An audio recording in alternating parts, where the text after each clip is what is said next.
Hello everyone, today I'd like to talk to you about marks and how they can affect your PvP experience as well as your group coordination. Marks are some brands that you can put on top of everything you can target in this game, basically. So whether it's an NPC, player, or a mob, obviously, you can just put a brand on it by targeting them and pressing the corresponding bind in Shift K. You have a list of all the brands that you can put on top of the targets here. And the main thing about marks is that once a target is branded, you can select it easily by selecting the corresponding brand. As long as it's in range, it will select it. Unlike camera tapping, which basically just taps through the mobs that are in your view, let's say, who are basically oriented with the camera, you can select the target even if it's in your back, as you can see here. That's quite cool in my opinion. There are different ways to brand and select. You can do that from Shift K, but let's be honest, that's not the easiest way to do it. You can also assign a brand by selecting and then right click and choose a brand, so you can assign anything you want. You can also have the bound in your bar, so you just drag and drop it here and then you use it and it is marked as one, and you can also do the same for selecting by having them in your bar. Finally, you can have them bound in your key mapping in symbol. You can have some bind for displaying and you can have some bind for selecting. I would advise everyone to at least have select 1 to 6 bound either in your key mapping or in your bar, as this will basically define how well your group performs and how coordinated you are with your other teammates. Everyone can select a number that they see, however, only the group leader or the alliance leader or anyone with a vice in an alliance can display the numbers.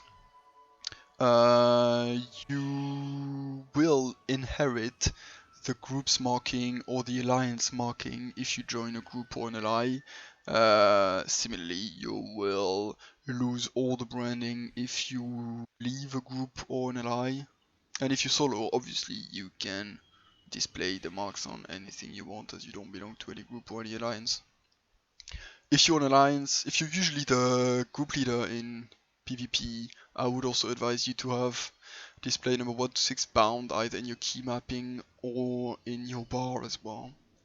There's one small advantage in open world PvP to having the selecting in your bar, which is that it will light up if your target is in range. So 1 is in range now, so there's no problem, it is lit up. However, if I go out of range, you will notice that 1 does not light up anymore. Here it is.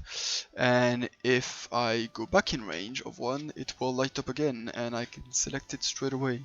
So this allows you to keep track of a couple of targets that you want to keep track of in open world PvP. In PvP, try to have some binds if possible.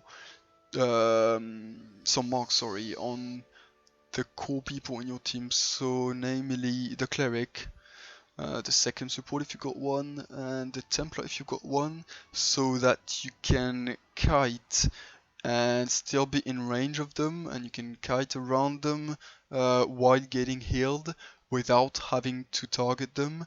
If you target them, you basically give some information about your target to the enemy team. So for example, if you target your cleric, you basically tell the enemy that, you know, if your cleric should be slept and it's not slept, they'll be able to see it. If it's dead, if it should be dead and it's not dead, then they won't know about it. Basically, you don't want to give that information to your enemy, so try not to select the people in your team unless you absolutely have to.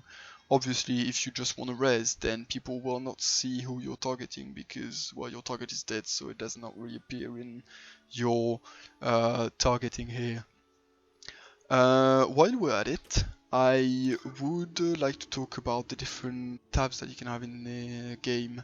So tabbing, as you may know, only works with the camera angle, so you can only tab through the mobs and the players that are in your camera angle, basically that you can see and that are in range, obviously.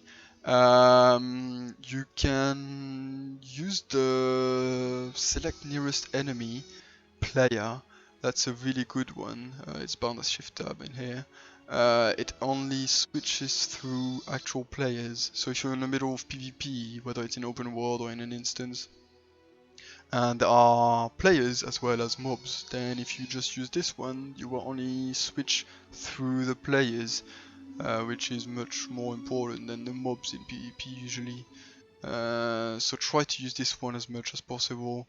Select the nearest ally, which is bound as F7. By default is really useful for clerics, chanter and bards.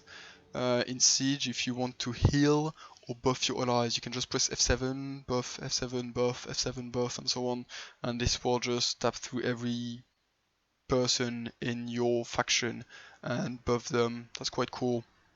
Select the nearest target, F8 is essentially the same, except it also switches through enemies. I personally don't see any use to that. F9, select the nearest corpse, is a good one to loot. You can press F9 and this will target any mob that is dead nearby, and then you can just press attack and it will open the loot window. Additionally, this will target anyone who's dead, so you don't have the struggle of targeting people in the middle of Siege, especially in Abyss. You know how fucked up it is, so you can just press F9 and this will target anyone who's close to you and is dead, so you can res them easily. Brand target only switches to targets that are bound, that have a mark on them, basically. Whether they're in your camera angle or not does not matter. As you can see, this will still switch to 4, which is in my back. The only necessity is that it is in range, so obviously if my friend is bound as number 3 in Sanctum, then I will not go to number 3. Finally, select the target's target is quite a cool one. If somebody is targeting somebody else, you can see it here, and if you press this bind, this will actually switch to the target they selected. Finally, I see many people who have the attack skill bound as number 1 here, like this, basically. That's a waste in my opinion, because it wastes a spot and a potential bind in your skill bar. You can have it here and it does exactly the same. It chats, it loots, it attacks obviously, it follows an ally if you press it. It just does exactly the same, except it doesn't waste a spot in your skill bar. It's even a more useful if you're using a mouse with button, for example a Naga. You can have a different bind on your Naga for one than the one on your keyboard, so that basically one on your keyboard and one on your Naga will be considered different binds, so you can press one on your Naga to use that skill while pressing one on your keyboard to attack. That's what I use and I find it quite useful. But that's just a personal preference, probably. That's all for today. But if you got anything you'd like to add, anything you disagree on, anything you'd like to talk about, or anything you would like me to talk about, anything you'd like to discuss, feel free to drop a comment or whisper in game. Till next time, have fun in Aion!